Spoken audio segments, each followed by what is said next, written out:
Hi everyone, and thank you so much for joining us today to discuss the emerging design ideas for Grosvenor Square. This is a hugely exciting moment for us. It's been 3 years since Grosvenor began the process for us all to consider the future of Grosvenor Square.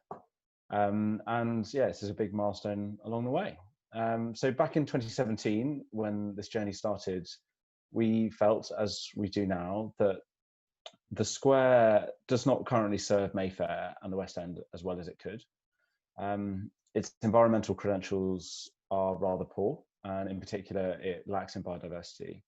And it also doesn't offer the level of amenity to people that it could. It's a very singular experience. So in that time, we have been working hard to gather people's ideas and understand what the Mayfair and London communities want from the future of Grosvenor Square.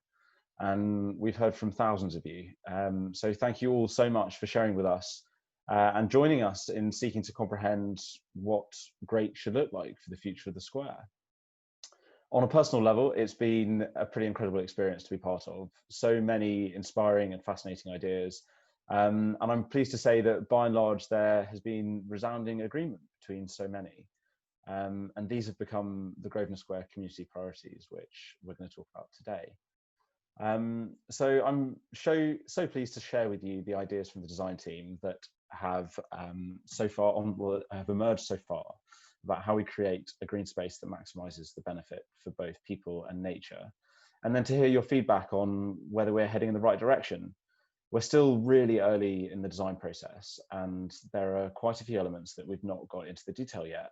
And there are lots more conversations that we want to have with you and with key partners such as the Westminster City Council. But what the team are going to take us through today are some of the broad brushstrokes that we think could form the basis of the more detailed design. The purpose of this phase of engagement is for us to check back with everyone to see, have we got these essential building blocks in the right place before we develop the design further. So here with us today, we've got Anna Liu and Matt Burnett from Tonkin Liu, who are the architects leading the design team. We've got Nigel Dunnett from the University of Sheffield, who is the project horticulturist, and Gary Grant from the Green Infrastructure Consultancy, who's a specialist in urban ecology and hydrology, working with the team.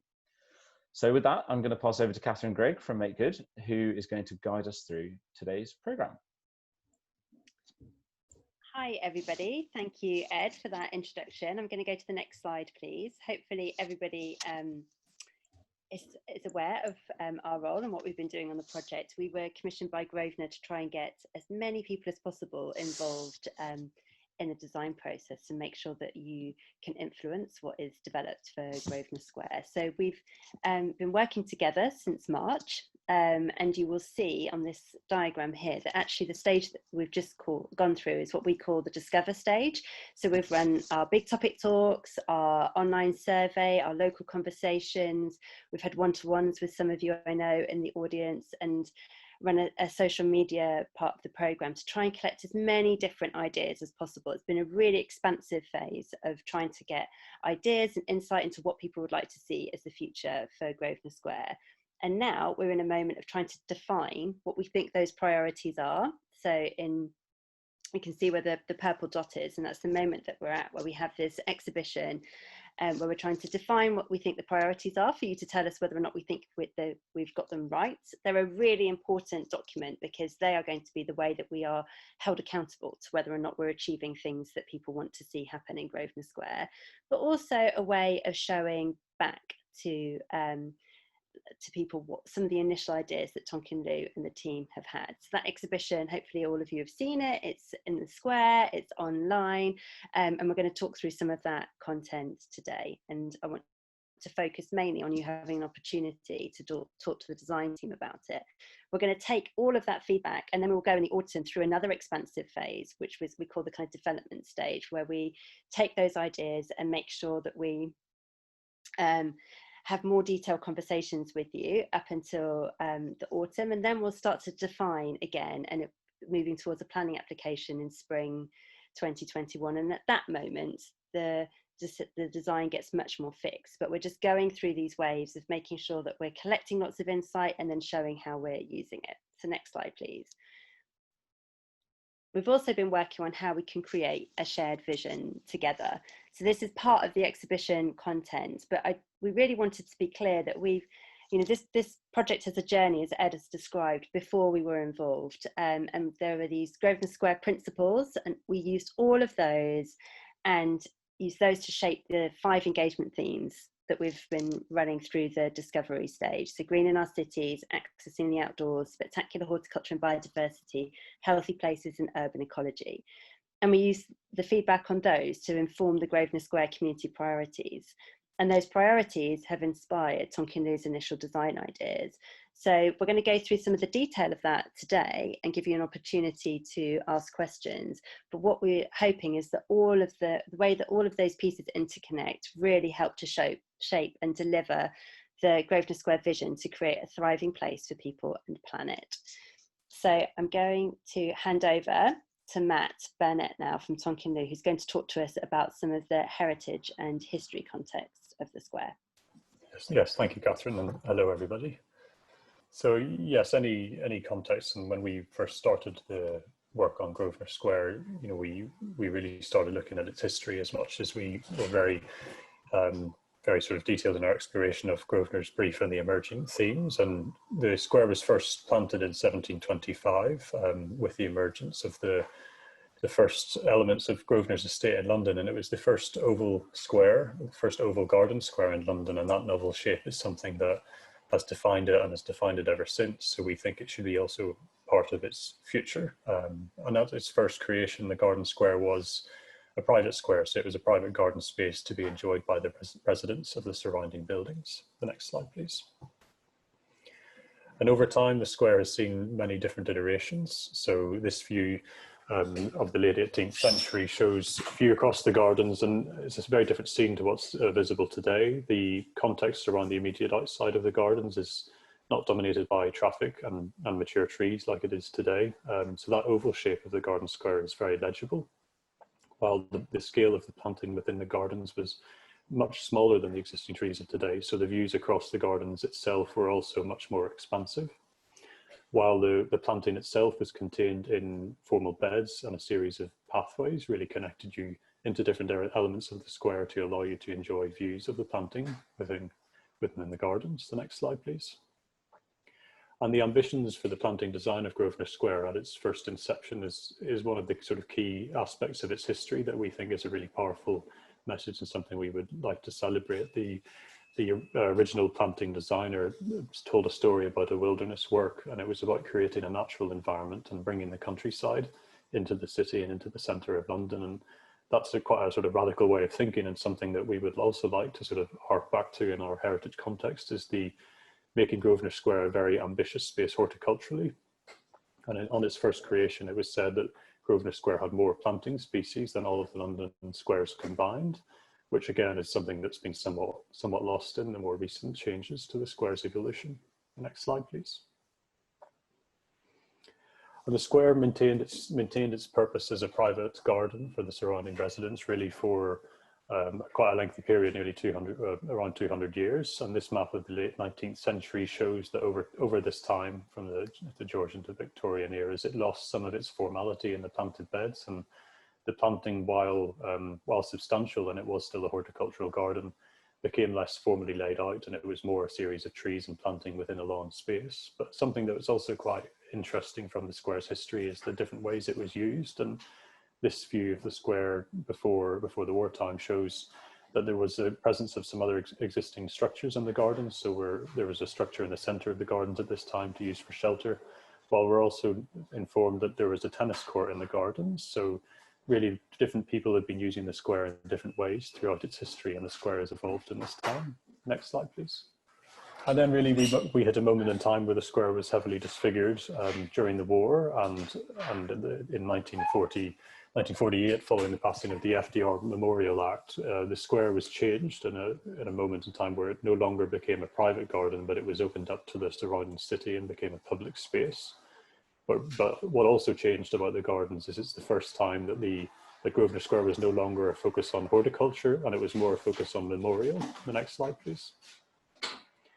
And the memorial layer of Grosvenor Square is something that really defines the landscape today. So the key element of the hard landscape is the FDR statue and the surrounding fountains, with a southern axis reinforced by a long Portland stone path that connects the FDR statue to the Eagle Squadron's memorial to the south. And the context of a memorial landscape is something that's been added to throughout the 20th century. So it's become the most recent and relevant part of Grosvenor Square's history. Recently with the statues of Ronald Reagan and Eisenhower being constructed on the western side, but most recently of all, the 9/11 Memorial Garden to the eastern side. Next slide, please. So really, in any conversation about heritage, we always think about what the future of Grosvenor Square should be, and it should be very respectful of its really illustrious history and its really proud history and very interesting history. And it needs to marry together this the history as a garden and a horticultural space with the more modern additions and the memorial layers of recent time, but maybe doing it in a sort of forward-looking way and in a way that looks to the future. And one of the key aspects of our emerging design is actually how Grosvenor Square works together with other green spaces in the city.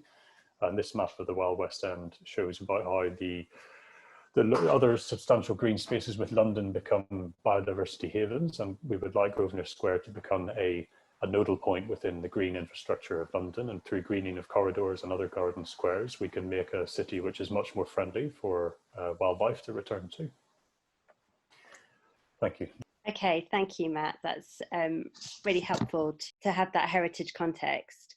And I am now going to go through the headlines of the key priorities that came up from Green in Our City. So as I said, we split the engagement process into 5 themes, and then we've tried to collect the Grosvenor Square community priorities around those themes. So there are 6 key headlines in each theme. For Green in Our Cities, we heard very loudly that it's a green oasis, not an event space. I think right from the very first moment, the idea that Grosvenor Square would become about focusing on events is something that people told us very clearly that they didn't want to happen. Keeping the trees for shelter and shade, a lot of love for the trees, existing trees. Keeping a central open space, again, recognising that the sense of openness that Grosvenor Square provides is really important. Water to see, hear and touch. Actually, water came up across a lot of the themes, both as a resource, but as its well-being capacity and how great it feels to be near water. Having a variety of seating options, including possibly movable seats, but also just mounds to sit on, being able to lie on the ground and benches. And then reflecting the square's heritage, which is why we asked Matt to start with that journey through the heritage. So Matt is now going to give us some of the initial responses to this. Thank you, Catherine. And next slide, please.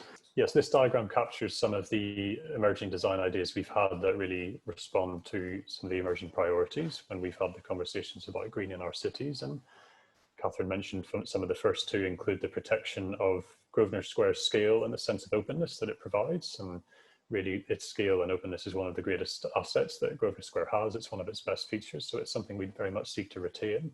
But while doing this, also keeping the existing tree stock that we have on site and actually turning that into one of the great aspects of the square itself. So some of our emerging thoughts are looking at the creation of an open garden space in the centre of Grosvenor Square. This is the space that is really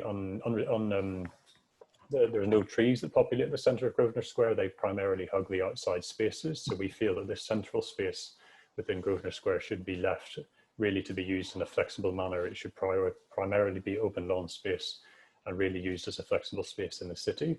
While around its perimeter, we can keep and maintain the existing trees as a shaded garden space that really envelops the rest of the site. And the scale of the open garden space in the middle compared to that shaded perimeter is something that's an emerging part of the design and something that we'll continue to define and finesse as we go forward. The next slide, please. Well, what we also create through the definition of really an open garden space, so a defined space in the centre of Grosvenor Square, is visible in the top left image here. So it's about the creation of an additional oval within Grosvenor Square, and our initial analysis on the heritage layers of the square itself sort of identified that oval geometry as a key characteristic of the gardens. And one of our initial ideas is by creating a second oval, an inner oval within Grosvenor Square, we can define this open and flexible lawn space, which can be very substantially sized, so it can be used by a lot of people at one time. But it can also be a new way in which the memorial layer is experienced within Grosvenor Square. So it connects the FDR statue and the Eagle Squadron's memorial together, while it also connects the 9/11 memorial and the other heritage aspects to the western side of Grosvenor Square. Meanwhile, outside that inner oval, a series of spaces underneath the existing trees can be used for shelter and shade, while there's also many ways within the landscape that we can design in water elements, and this can be using water as a resource or water as an experience. And lastly, throughout the gardens as well, we're exploring different types of opportunities for seating. So this could be something as simple as having plenty of open lawn in the sun to give people a sunny piece of grass to sit on in the summer months, through to areas that are maybe warmer and collect the sun at the evening, so they can be sort of hard landscape features that get the evening light, or spaces that are immersed with planting, and maybe that's another different type of place to sit altogether. So thank you, and I'll pass back to Catherine, I think, for the next theme. Yes, so thank you, Matt. The next theme that we have is accessing the outdoors. So the key things that came up here were that stepping into nature, so that the edge of the square should make you feel that as you arrive, that arrival experience is very much one of stepping into green and lush environment. But balancing that with making sure that we create a safe and secure environment. It's going to be some interesting contradictions in how you create a green edge, but keep it to be safe and secure. Cut-throughs and winding routes. This is about the fact that it's important that you can still, the square is still a cut-through route from points, joining points around Mayfair, but also the idea of being able to meander and slow down your pace within the square is really important. Focus on people, not cars. So this is that the arrival experience should be one that focuses on the pedestrian experience, but not at the expense of allowing local traffic to move freely. And then highlighting and improving some of the entrances, and then walkways enclosed by nature. So can you combine that notion of a winding route with something that feels enclosed in nature, so that you really do feel otherworldly? I'm going to hand over to Anna now, who's going to talk about their initial responses to these. Hi, thank you, Catherine. Yep. So access and boundary, in a way, is about how do you take people through this garden square. So both the perception from the outside, and once you're inside, how do you experience that boundary? We would like to provide a variety of experiences so that you could, as a user, have a quick cut through, as Catherine said, or when you have more time, you can meander through the horticulture that we're going to create in the shaded garden. So it's about choice, and it's also about making the perception of the square very welcoming and friendly. Next slide, please. So you may be going through a shaded garden surrounded by planting in the meandering, on a meandering route, but in the distance you'll be able to see very clearly where there is an open space. We're also looking at different ways of creating the boundary, whether it's really open or more planted. Maybe it's used for bikes, or a much less obtrusive type of boundary treatment. And we would like to use the opportunity to create a sort of gateway entrance that is very legible from a distance, and where you can meet people and gather underneath, take shelter before you head into the garden. So it's as if the garden comes out to get you with a different kind of garden, which is a corner garden. So generally it's about taking people through a sequence of gardens and experiencing that. Perfect, thank you, Anna. So the next theme that we are going to come to is going to be healthy places. I'm going to take a little pause here and say that if you do have questions, we are going to have a good slot, maybe like 45-50 minutes for questions. So please do put them in the chat channel, and I will put them to the panel. Because these are definitely very early stage designs, and we really want to get your feedback at this point. So the key priorities under healthy places, the top one was creating a calm and peaceful place. I think this kind of links back to design not focusing on it being an event space. People talked often about the quietness, the sense of the restorative nature of Grosvenor Square. Then providing playful experiences, so making sure that there's something that speaks to families and children, but also that everybody can have a playful experience. Then small scale programming. So this is very much focusing if there are any activities that they should be of an appropriate scale.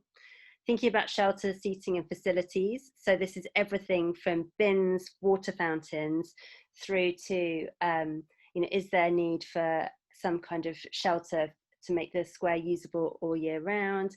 And some things that we know that there's much more debate around, facilities like a cafe or toilets, which there's no decision about, but we know that some people sit on either side of the fence of these things. Then smaller, more intimate spaces, so things that are balancing that open space with perhaps some smaller spaces, but not at the expense of creating a sense of openness. And then embracing the education opportunity. I think through this programme, as we've talked so much about the opportunity for Grosvenor Square to really be outstanding as a green space, how can we use that as a way of educating and advocating for a different type of space? So Anna, I'm going to hand back to you to give us your initial responses to these. Thanks. Right. So this topic, healthy places, in a way is all about people and what people do in a garden square. People come in all shapes and sizes, and they all go to the square looking for different things, looking to do different things. So we would like to create a space that feels welcoming to all. At the moment, we're exploring different types of spaces within the shaded garden and out in the open garden. We would ideally like a variety of sizes where people inhabit. So it's about balancing the amount of space that people want to do things in versus the amount of space we dedicate to planting. Next slide, please. So it may be that ideally all the activities are nature focused. So it may be a classroom underneath the corner canopy to talk about horticulture. You may be completely immersed in the planting. You may be gathering with a group of friends to do some exercise, or children may be exploring amongst the planting. So in a way, if all the activities focus on nature, that would be fantastic. Thank you. Okay, so spectacular horticulture and biodiversity priorities. Key thing here was around more natural and wilder planting. Although I have to say, having been in the square a couple of times talking to people, I'm wondering whether wilder is the right word, but definitely exploring kind of a more natural approach to planting. And variety and seasonal change, definitely that it should be planting that can be enjoyed across the seasons. A garden to delight the senses. So this is people describing the notion that the Grosvenor Square could awaken your senses. It could really feel special. Then planting to be immersed in, which is about proximity. Can I get close to it, and can everybody get close to it? Variety of trees. So appreciating that people love the trees that are there at the moment, but is there an opportunity to increase the variety? And then how that might link into inviting and supporting wildlife, which is around making sure that there are habitats and food sources, and it's a good environment for different types of wildlife. So I'm going to hand to Nigel, who is going to talk us through the initial ideas for this one. Hello, everybody. Thanks, Catherine. Well, these are a fantastic set of priorities, and I think they give us all a lot to be going on, and we would really all want to work with these and support them. I guess at the heart of the way we'd approach the planting is a very sustainable, very ecological way of thinking that works with the site to enhance the existing characters of light and shade. And above all, to increase the diversity of planting from the rather simple setup that we have at the moment that Matt outlined. And because of the need to make sure that we do keep enough open space for activities for people, then the vast majority of our focus for the planting in the gardens will be in the shade to create wonderful shade gardens underneath the trees. Promoting a natural character, I think, is really important. It's good for people, but of course it also helps us with our objective of being as sustainable as possible. It's a natural character that's really full of delight and visual and sensory interest right the way through the year, every single day of the year. And in many ways, the winter is just as important as the summer. I think we'd also like to explore the idea of pushing the green out. So the corner gardens, wonderful entrance gardens and leading people in, but also can we explore the possibility that the green and the planting and the beauty pushes outside of the oval and maybe starts to infiltrate itself into surrounding areas? I think the idea of the garden rooms and the meandering path through the shade garden is very much about being immersed in a beautiful natural environment. It's a sort of amplified nature, I think, which is so stimulating, full of beauty and variety. But as I've said before, the key thing is for it to be sustainable as well as spectacular, and for it to be climate adapted, climate change adapted, and to reduce dependence on water and energy for its maintenance. So the whole approach we really would like to work with is a high impact but low input way of thinking. Perhaps above all, it has to be outstanding for people, of course, but at the same time to be outstanding for wildlife and for biodiversity. And that really leads us on to the urban ecology topic. Amazing, thank you, Nigel. So I am going to go through the urban ecology priorities, and you are right that there is a really good connection between spectacular horticulture and biodiversity and the urban ecology priorities. So again, the top thing here was about carefully utilising water. As I said at the beginning, water came up across all of the themes. And again, in urban ecology, it was about both utilising it as a resource, so collecting it, reusing it for the planting, but also embracing that experience opportunity. So people talking about the wellbeing impact and what it feels like to be near water. So improving air quality, looking at planting as a way to improve that. I think we're all much more aware of the impact of traffic fumes on our air quality, having gone through a period of time where the air quality improved. Sustainable resources, so this is looking at materials and the way that things are built and put into the square being as sustainable as possible. Long-term community involvement, and this is about balancing ways that people would like to be involved, so there's a range of time commitments and opportunities, but making sure that there's something that speaks to the local stewardship, because clearly there's an amazing engaged audience who are really interested in Grosvenor Square. Promote knowledge of ecology. So again, this goes back to, if we're going to do something incredible in Grosvenor Square, is there an opportunity to really use that as a moment for learning? And then reducing noise pollution, both in terms of the way that the square can feel protected from the surrounding roads, but also not putting on noisy events that in themselves create noise pollution. So I'm going to hand to Gary, who's going to talk us through the initial design ideas in relation to this. Thank you, Catherine. Yes, so we've got predictions of climate change, and one of those predictions is that we will have huge downpours from time to time with surface water flooding, and we've also got predictions of drought where we won't have enough water. So increasingly in the future, we're going to have situations where we have too much water at once, and then other times where we don't have enough water. And the conventional way of dealing with water, which is where everything goes into a drain and then away to the river as soon as possible, that really doesn't work. That won't work for us in the future.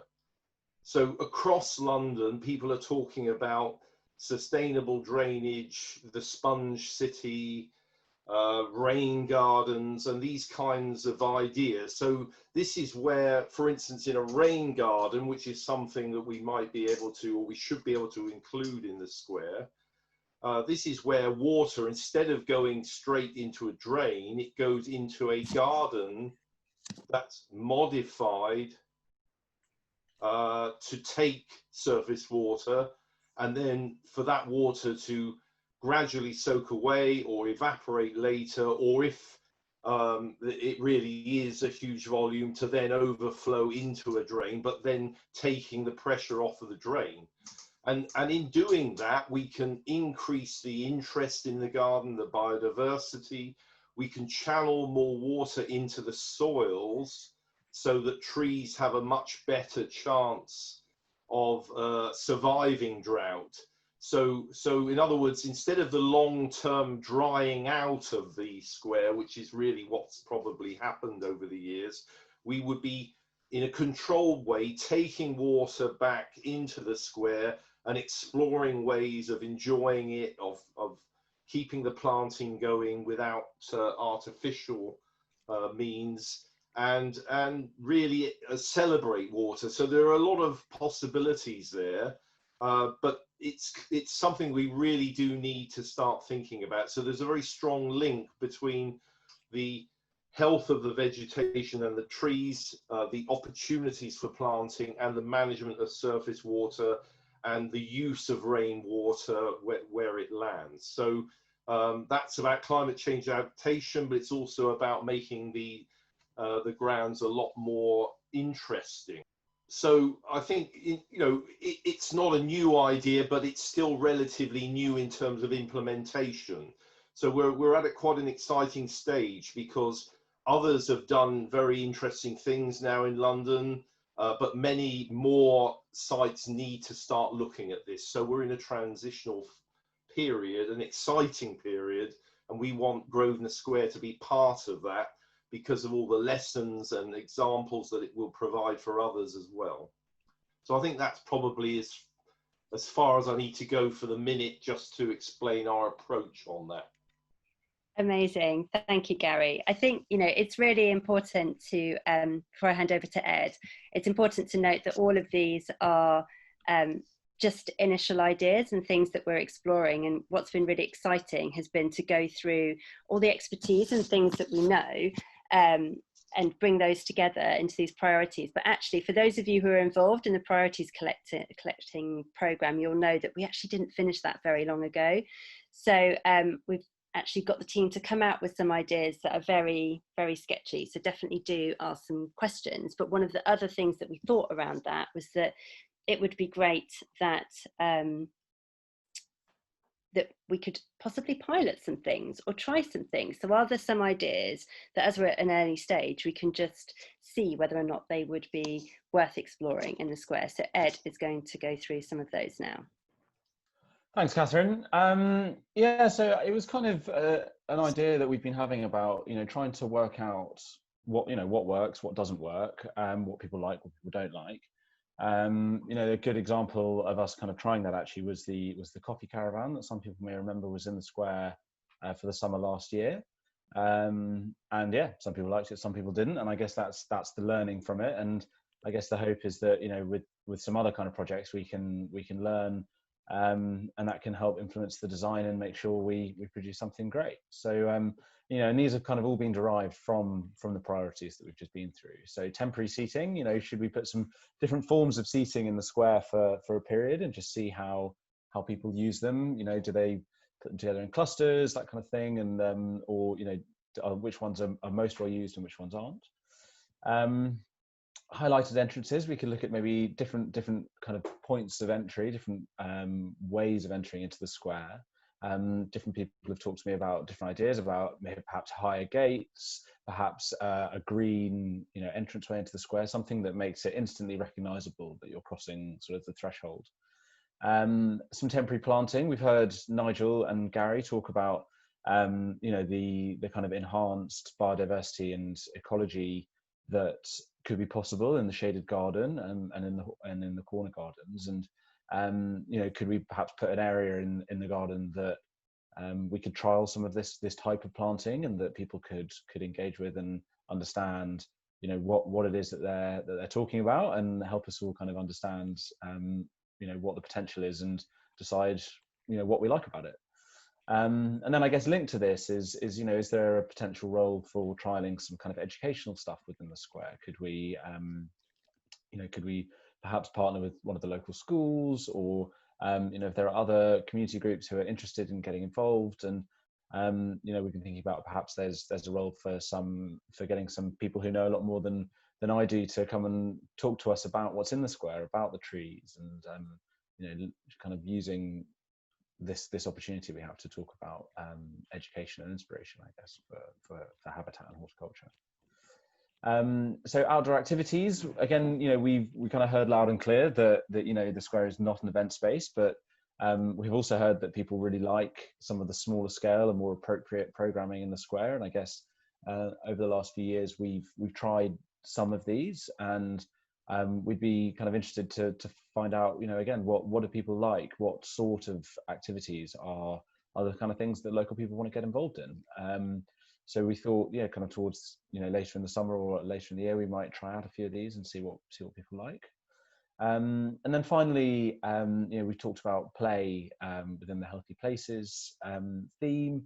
And, there are kind of all sorts of different play. There's kind of wild and sort of incidental play right through to kind of more traditional play. And, we've been thinking about perhaps installing, one or maybe more different types of kind of play area within the square that people could, perhaps kids can get involved in and find out, what works, what doesn't work, and what do people kind of get involved in. So yeah, we'd love to hear your feedback on any of these. Any you think are a good idea or not a good idea, or any examples perhaps you've seen of really good things of this, or anything else actually that you think that we should perhaps try in the square, and as we lead up to trying to kind of crystallize the design. Yeah, so is that back to you, Catherine? Yes, back to me. Are we all enjoying exactly how much we've had to flit between each other? So thank you. We are now going to go to the question and answer part. I've got lots of questions coming in, which I'm going to put to the team. I also want to clarify, I can't tell whether people think that the themes are different options. They're not options. The idea is that each of these themes would layer on top of each other, and that they would all feed into the kind of next stage of the proposals. So we're going to bring all of the panelists back all together, and then I'm going to start putting your questions to them. So if you want to carry on putting them in the chat channel or the Q&A channel, and then someone from my team is going to feed them to me. So we've got a good 45 minutes for this, so I am excited. Okay, so I think the first question seems like it's a point of clarification. So it's around the four corner islands. I think perhaps that wasn't entirely clear as to whether or not they're going to be incorporated. Is there a proposal to incorporate them, and what the thinking behind that is? So Anna, I think, do you want to address that first?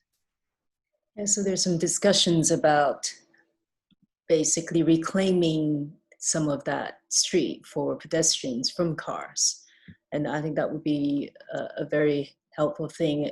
We've seen that across London in some of the squares. It's been done already, and it would be really nice that it's not a sort of empty paved space, but rather it's a sort of garden.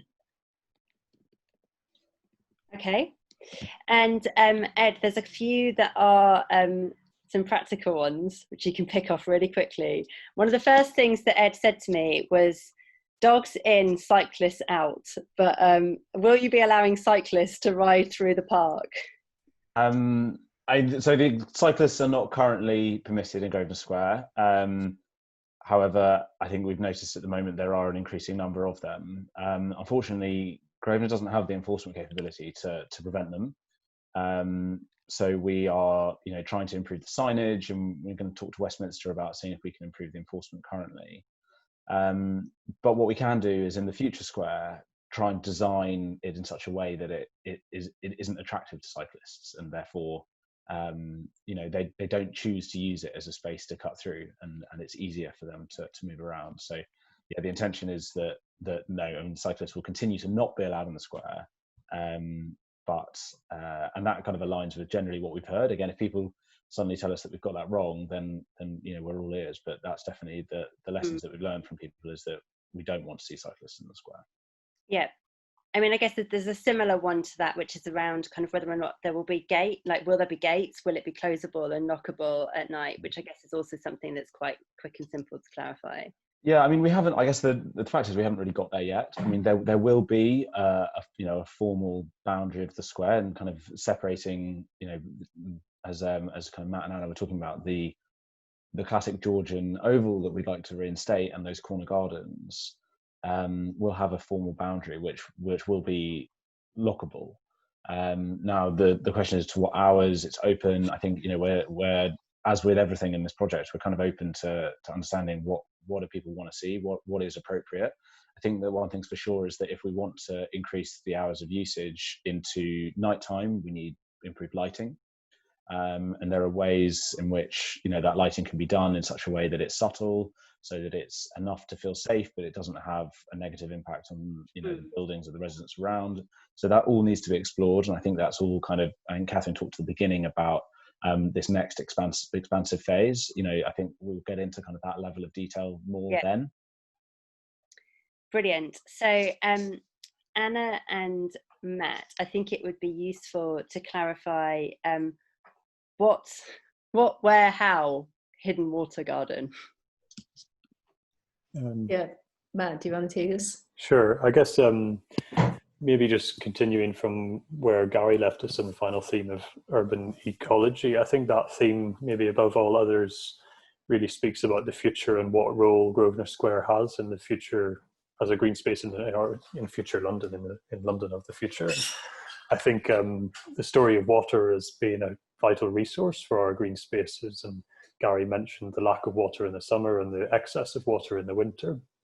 We're definitely exploring ways in which we can really start to harvest, store and collect and clean that rainwater throughout the times of year that it falls the most. But something that's really sort of caught our interest from the community priorities is actually turning water into something that becomes about seeing water, hearing water and touching water. So it starts to create a human experience is another element that we think can really make Grosvenor Square a really exciting space to visit at all times of year. And how those two things work together to define water as a resource, but also as human experience, is the basis of the idea for a hidden water garden. So it's an additional type of garden space that is underneath the open garden in the centre of Grosvenor Square. So the idea is about making a space that is warm in the winter and cool in the summer, so it becomes a space of respite. And in this subterranean garden space, we can see opportunities to grow a different type of planting that isn't possible above ground, but bring water, bring planting, and bring people together in a space that creates an amazing atmosphere. And it's about the space that has an amazing acoustic quality and amazing reflections and an amazing quality of light, surrounded by amazing, maybe even tropical planting around a space that is there about the collection of rainwater. So maybe there's a potential for Grosvenor Square to become a beacon or a symbol for the sort of preciousness of water in our cities and our urban ecologies in the future fight against, or the current fight against climate change. So that's a bit of the thinking about the hidden water garden. I mean, Nigel, I'm wondering whether you can say anything about what that means from a planting perspective. Are you talking about the hidden garden? Subterranean garden. Well, I think this presents an opportunity to think about a different type of planting and horticultural experience, which would be completely complementary but additional to what happens above ground. A more tropical feel, a more lush feel, maybe even a more primeval feel with wonderful foliage effects and weird and wonderful flowers. And because we're taking a sustainable approach above ground and sort of minimizing the need for pumping water for irrigation into the plantings, then it won't have so much of that character above ground, but below we could really explore a completely different experience. It would be a fantastic draw to people, I think, to see this, particularly maybe when the weather is not so brilliant outside. Fantastic, thank you. And then Gary, I think you alluded to the idea that there were other interesting ideas that people had tried in London. I'm wondering whether you can explain a little bit more about what they are and what you're referring to, because I think you were talking about rainwater collection, is that right? Well, yes, not rainwater collection, yes. There are several projects now, including, for instance, in Hammersmith and Fulham, you've got rain gardens where you're able to collect quite a large volume of water, which goes into a free draining yet water absorbent area. So not so much a pond, but maybe something that's able to withstand a certain amount of wetting. And as I was saying earlier, that's something that we all need to start looking at. So it's easy to misinterpret that sometimes. You know, there are lots of different possibilities. So it's a rain garden isn't standing water, but of course we can collect water in tanks or cisterns or ponds as well. So there's a whole range of possibilities there. Fantastic, thank you. So Anna, this question is about the trees, and I guess your description of creating this kind of denser ring of trees in response to stepping into nature. And someone has said, is there not a ring of trees already there? So isn't that already a gateway? And so are you already entering through nature? And therefore, how does your proposal respond to that?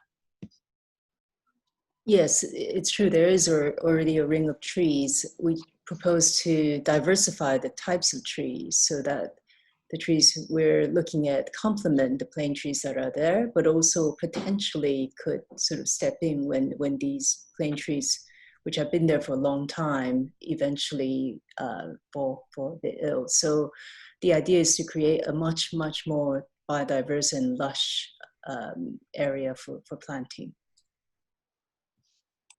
Fantastic. And then Nigel, I wonder whether you get asked this question all the time, which is about, you know, how does this wilder, more self-sufficient and maintainable Grosvenor Square balance with the fact that it's also a formal London square? So how do you do something that feels natural I'm not going to use the word wilder because Nigel's going to pick me up on it, but something that's more natural within a formal geometry? Yeah, it's a really good question. So thank you for sending it to me. Let me try and answer that. First of all, I think the fact that it was sort of number one on the list of priorities for planting says a lot about what people are looking for now. The sense of nature, of naturalness means so much, and more so after the last few months, of course. And I think it's really important that we separate out natural from wild, because wild can start to become scruffy and untidy, and it has its benefits. But of course, this is a fantastic, prestigious square. So I think we're looking at design nature, a sort of enhanced nature, which is really fitting for this sort of garden environment. I would say that, funnily enough, and it's a bit of a paradox perhaps, that having natural planting within a formal space actually enhances the naturalness. If you have natural planting and everything's all wild, then okay. But if you have the natural planting and it's within a formal setup, a formal space, a formal context, then that formal context enhances the wildness, the naturalness, but the naturalness of the planting also highlights the fantasticness of the architecture and the structure. So I think if we get this right and really work hard at it, we can create a really natural character that absolutely fits with the heritage and the context and the prestigious nature of Grosvenor Square. Fantastic, thank you, Nigel. So Matt, I'm going to come to you with a history or heritage one. So do we think that there's a need for a more diverse set of memories than Roosevelt? So diversity is good in nature, and we've all agreed that, but so do we think that we should explore like who gets to be remembered for eternal memory? And as we think about the future for Grosvenor Square, is there some work that needs to be done around that? I think it's an interesting question. I think it's the last century or so is really what's brought about the layers of memorial that exist today on Grosvenor Square, and certainly the American influence on Grosvenor Square goes back a lot further to the original American ambassadors on the square. John Adams lived there, the second American president. So I guess the United States presence on Grosvenor Square has been almost an ever-present part of the square. But I think when we look to the future and the subject of memorial, I think really maybe the way I would like to think about it is that really we're out of an era now where we reflect on the acts of a specific individual, and we more think about the collective things that we do as a society and as a city. And I think maybe it's our garden squares in London shouldn't really be spaces that are in memorial of one man or one woman or one person or one type of people, but actually it should be a celebration of the city as a whole and the diversity of London and the diversity of Mayfair. And as we continue to diversify and include more people in these spaces, then that should be part of the new heritage, and how those things work together with nature and the other elements that have come out of the themes that we've been discussing. I'm not sure if that answers your question, but I think I think Ed wants to come in. No, I mean, I agree with everything Matt said. I think, but you know, I guess it's about kind of the layers of history, isn't it? And the fact that the square is nearly 300 years old, and we see very little of what was there before about 80 years ago. I guess we'd love to kind of bring back some of that, but equally we can't lose what we've got, and we can't lose what's important from that 20th century layer. And the FDR memorial was put in for a really good reason, and that was just to reflect on and to celebrate a really, really important relationship in British history. I think that there's a balance to be made about the impact of some of the other elements of the design of the current square on the natural ability of the square and on the amenity that it provides. And there's a lot of conversations to be had with the community and about what people want to see happen there, but also with really important stakeholders like Historic England, like the Americans, like Westminster, that we're just starting to have. So I think the balance of all those different things is really important. Great. I mean, I think you're right. I think it's also something that is for further conversation. It's actually, something people are talking about and starting to explore, both on a Grosvenor Square level, but just generally. I think we're starting to think about memorial in a different way. So it'd be interesting to explore that as the project goes forward.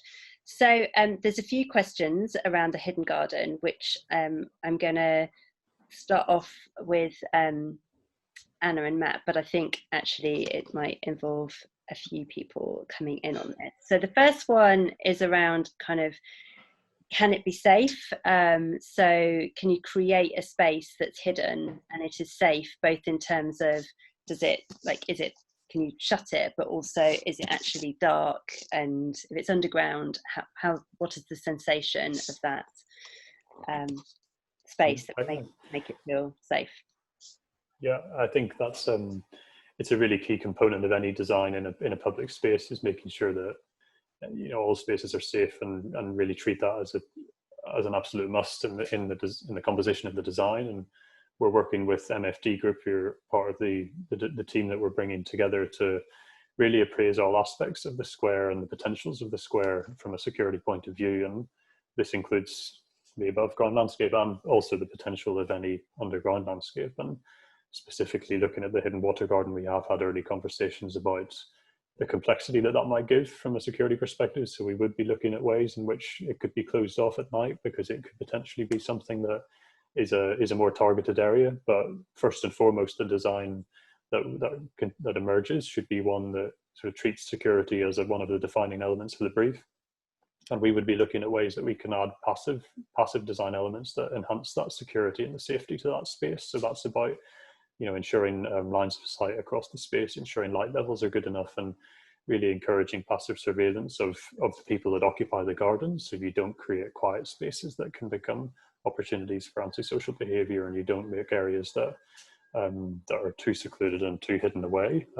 Because yes, the story of the hidden garden is potentially an exciting one, and there's something very exciting in the experience of something hidden, something that reveals itself to you as you explore the gardens. But it certainly can't be at the detriment of making a safe public space. So I guess my message at the moment is that we're very early on in the thinking, and hopefully that might provide some reassurance to whoever's asked that question. But yeah, certainly part of the initial discussions of that space's potential. I mean, it definitely feels like there's a few components of your initial ideas that actually have a similar set of thinking that needs to happen, in the same way that you might think about the boundary as being thicker and greener, and how that works with people also wanting to feel like they can see through. So you want to feel secluded, but you also want to be able to have a sight line so that you feel safe. So there are lots of things that need to be worked out. So Nigel, but on this hidden garden, how can you have natural planting if it's underground in the dark? Well, I think partly for the reasons that Matt just outlined, that this really wouldn't be a dark cave. There would be natural light coming in, but also supplementary lighting to make sure that plants would grow. But you know, a lot of our favourite indoor houseplants or conservatory plants even come from the lower dark layers of tropical rainforests and quite shady areas. And as with the rest of the square and the planting, it's choosing the right plants to the right place. So combination of lighting, both natural and artificial, and choosing the right plants will allow us to create this completely alternative experience through planting.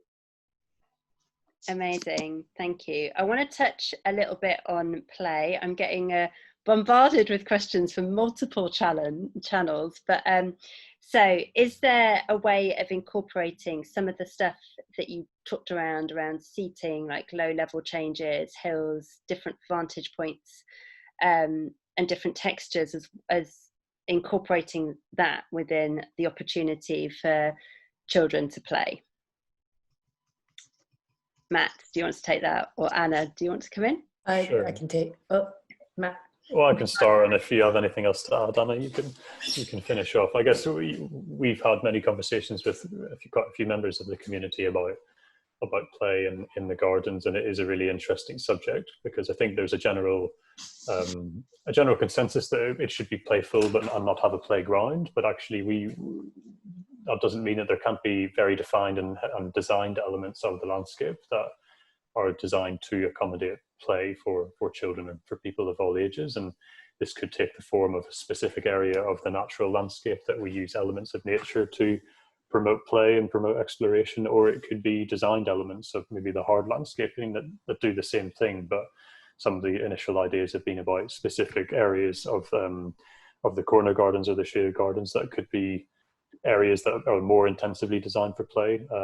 Other ideas have included actually through the meandering routes across the shaded garden around the perimeter, should that route be populated with sort of elements of play throughout its entirety. So you could imagine a sort of perimeter walk around the gardens, which has these nodal points along its path that are playful opportunities for people to explore. So it's early in the design process to be, you know, specifically talking about a specific part of the gardens that is the playful landscape, but we definitely know that it's a priority of the community, and we'll be looking at ways in which it could be either populating the whole landscape or populating certain areas. So I don't know if Anna, you had anything else to add to that?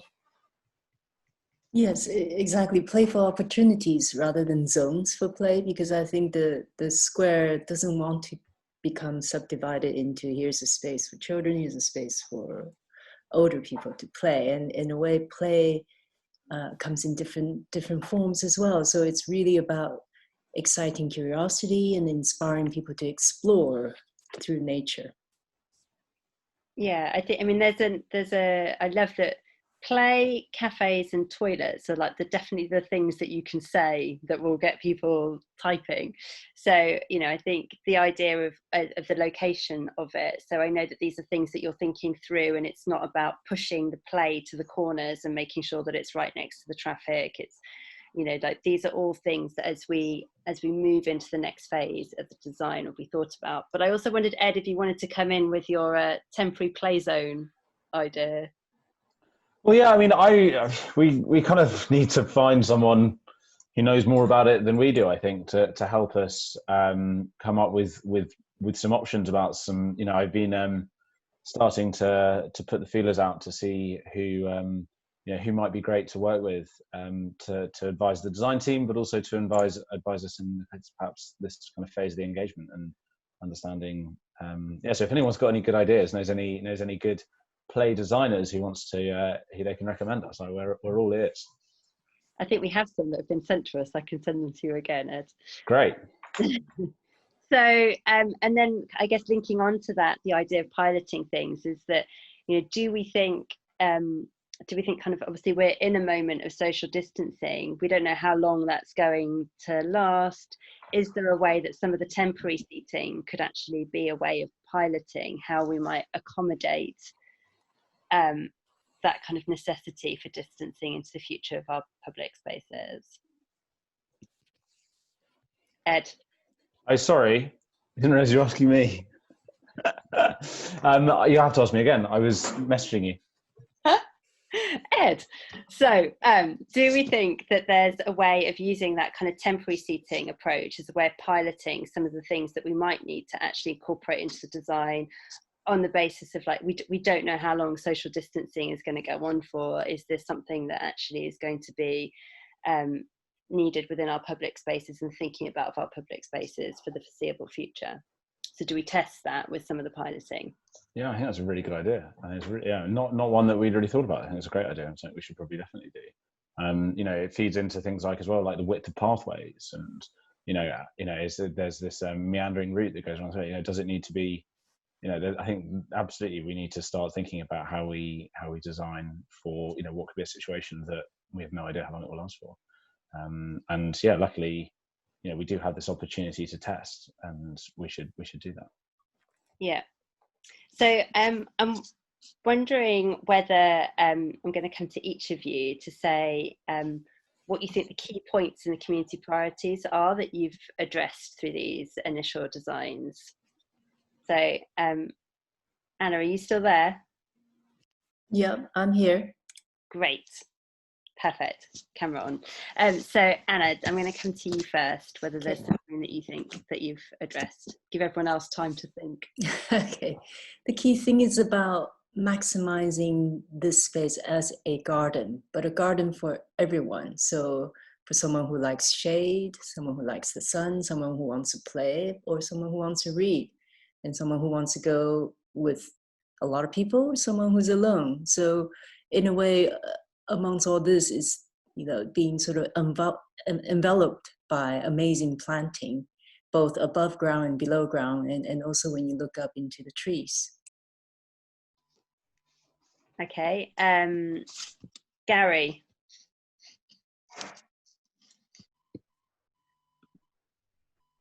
Yes. Yeah, you got your mic on. So Gary, which of the community priorities do you think has been, kind of resonates most with you and that has been addressed through the design ideas?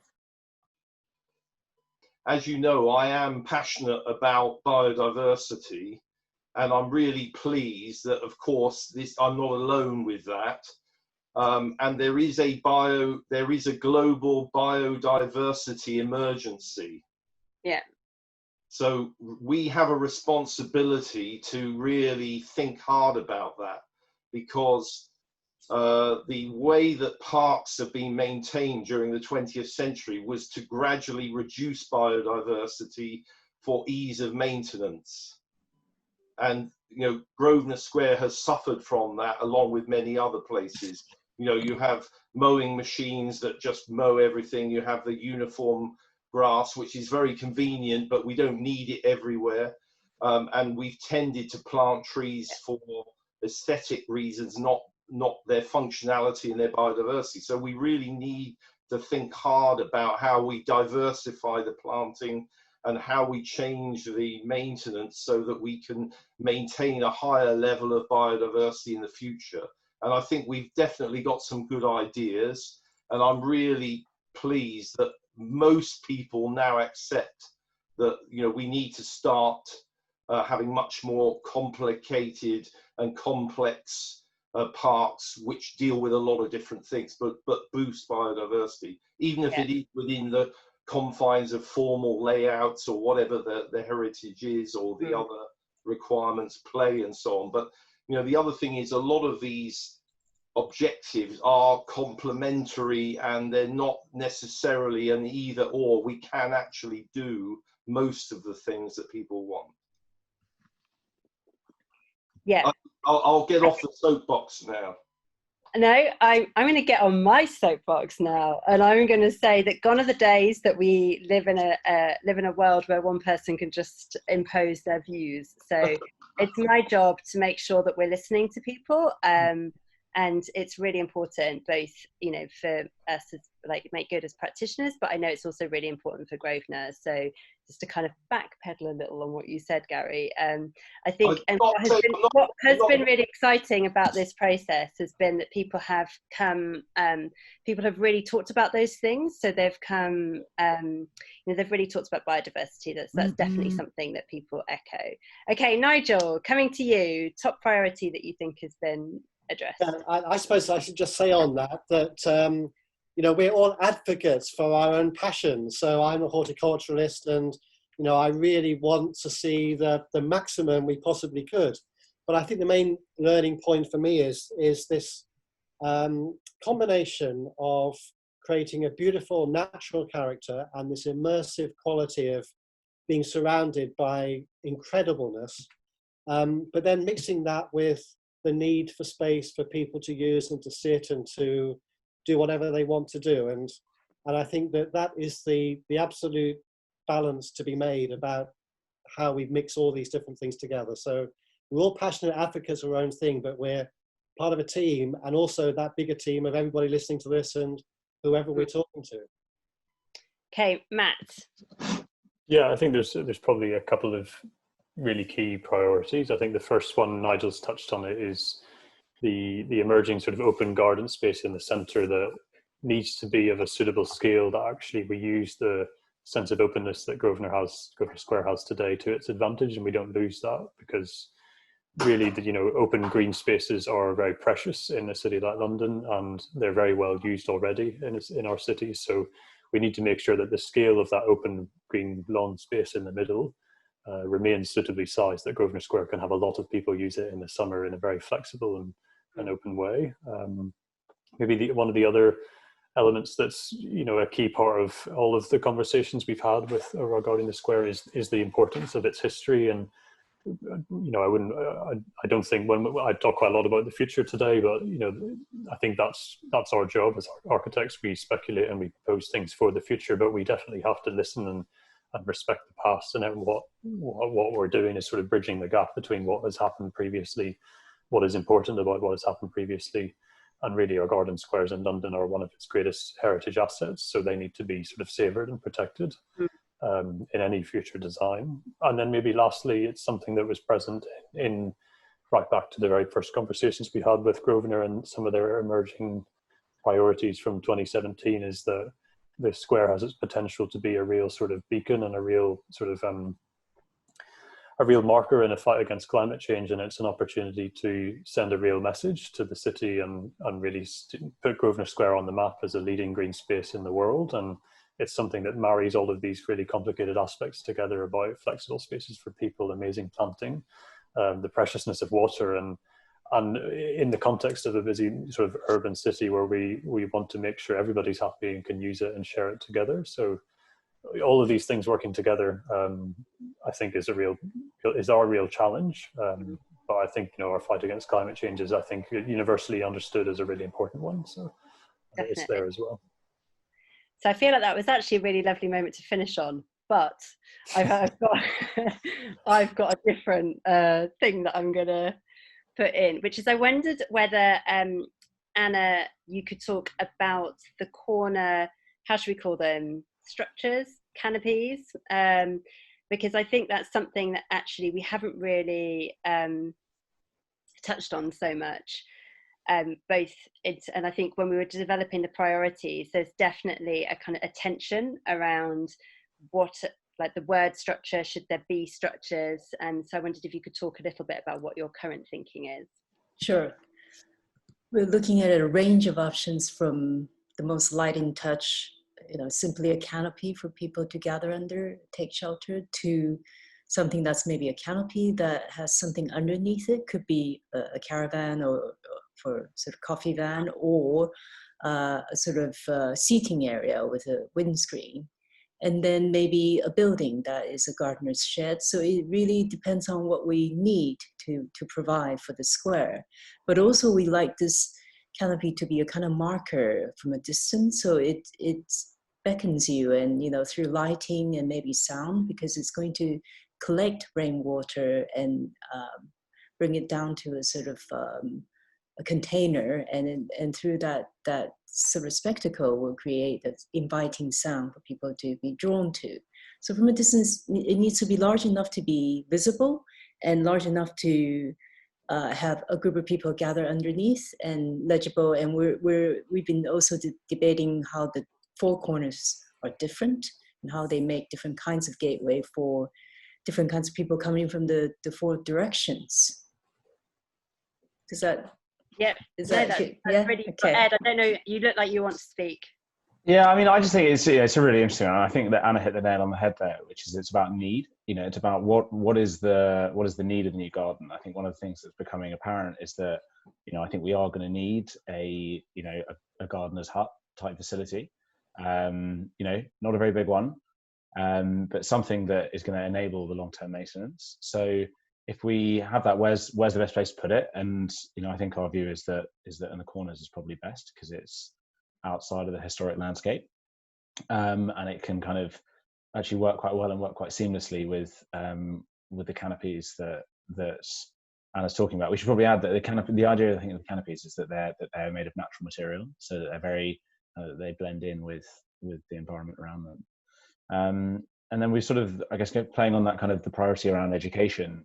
You know, we've been talking to people who provide kind of education in nature and in wildlife, and you know, one of the lessons that comes through is that, you know, you do need space to be able to bring kids together even when the weather's bad. So it's like, right, well, actually, is there a kind of an education / community space that could be another space that's in there?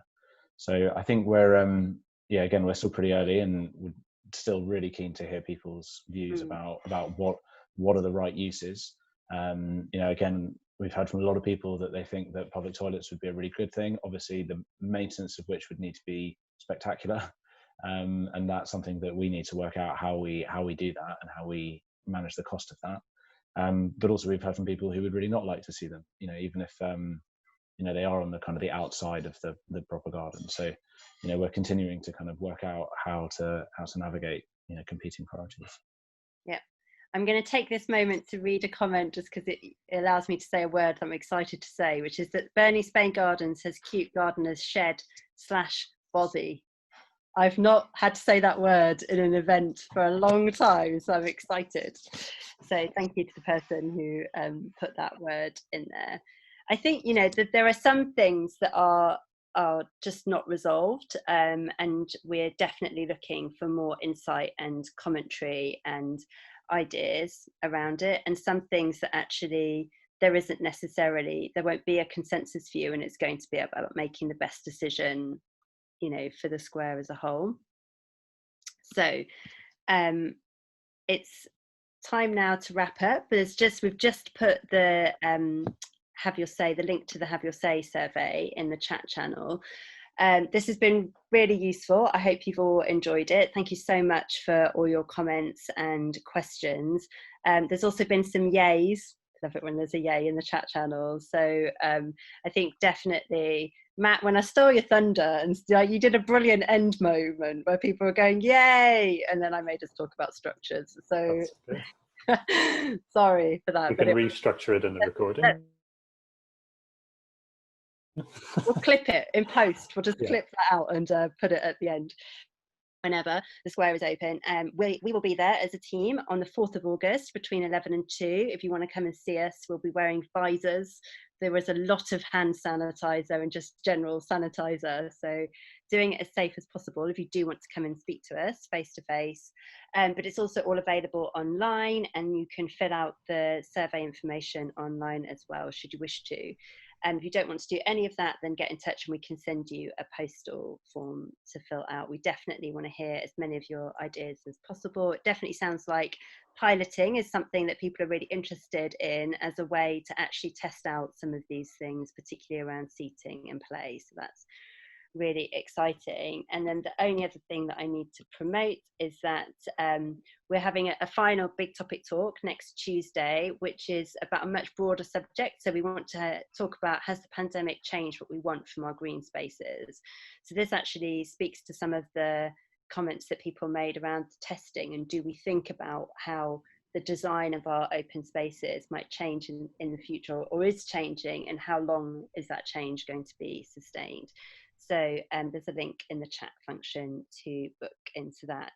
Ed, do you want to say some closing words?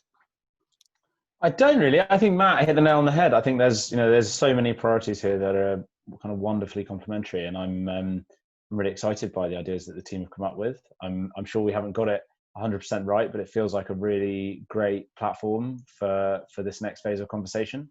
And let's see where we get to. Yeah, I mean, this is, as I keep saying, it's really early days. It's a really exciting moment to find out, have we got these priorities right? Because if we're going to use them to assess whether or not the design is meeting community need, we need to make sure those priorities are correct.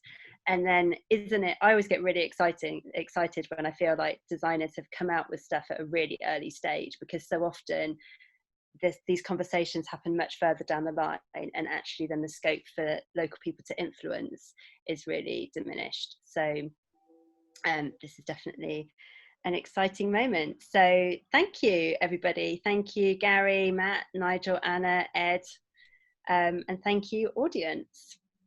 And thank you, Catherine. Thanks, everyone. Thanks, Catherine. Thanks, Catherine.